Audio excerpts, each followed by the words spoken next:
So, how does racism work in my classroom? That's a really good question.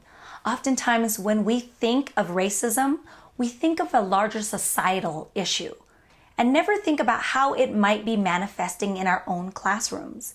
In fact, Giroux argues that our classrooms are a microcosm of a larger society. Therefore, if society has racism, our classrooms can manifest it as well. It's kind of hard to think, but let's entertain some movies.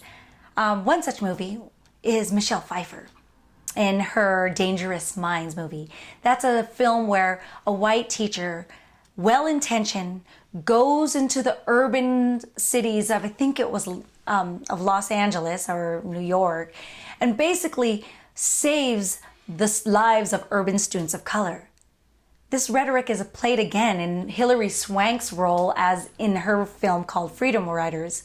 There she goes into the inner cities of Long Beach with really rough and gruff and rough around the edges urban students of color. And she goes there and saves their lives and makes them amazing writers. In fact, there's a line in Hilary Swank's movie where she says pretty much, whoever you were and who you used to be is no longer. Now, as a movie goers, we're thinking, what a beautiful film. This is so great. This person is saving those bad students.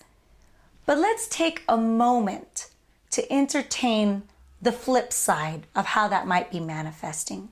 In fact, I have an article called On the Flip Side, Unveiling the Dangerous Minds of White Teacher Candidates in an Urban Teacher Education Program. And it really goes into looking at the other side. We're always used to these stories of white savior coming into the community, but what we're not entertaining is by acknowledging this white savior mentality, we're not realizing that we're making it very pejorative for urban students of color because they are thus in need of saving.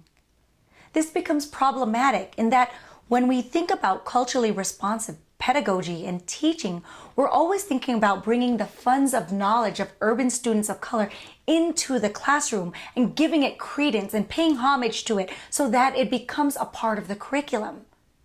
Yet when people like teachers who come into a space thinking that they're saving someone else, they do so from an elevated position, and thus devaluing a lot of their urban students of color, as well as the experiences and knowledges they so forth bring in the classroom.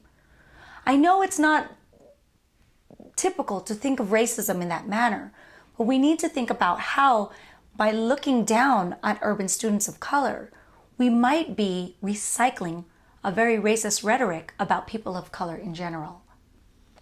So, how can I be an advocate for racial justice in my classroom? That's a good question. So we don't want to depress you totally by saying there's nothing you can do, because there is something you can do.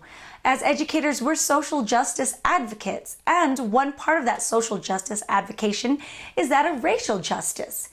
One thing you can do is start and open the dialogue about race. Don't mask it.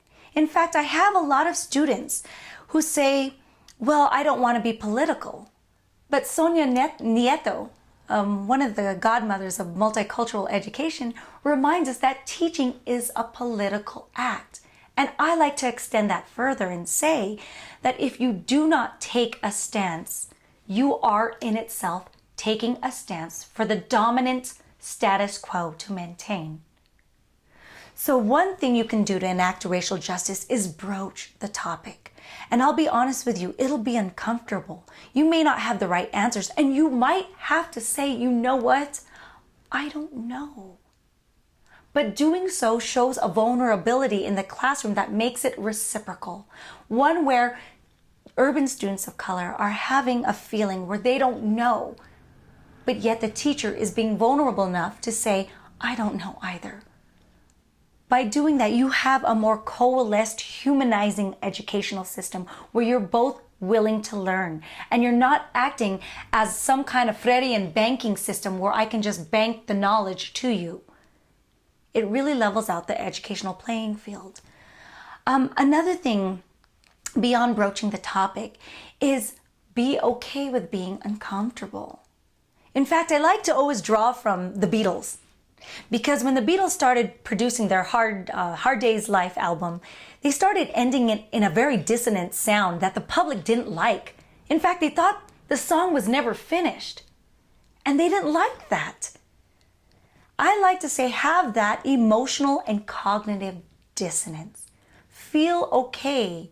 Feel comfortable with being uncomfortable. Because when you're realizing the song is not finished, isn't that a beautiful thing? You can continue to have a lifelong journey with your students. I think the last thing to do for white teachers in specific, I often get, well, what do I do? What do I do? How do I not promote racial microaggressions? How do I stop racial battle fatigue for people of color? I think the number one thing that white educators must do is start to learn about their own whiteness. There's literature out there, there's articles out there, and there's scholars out there that do this work. In fact, Du Bois did it since 1903. It's not a new phenomenon. The first thing you really need to do is know thyself. And when you do that, you can engage in a binding liberation with your urban students of color.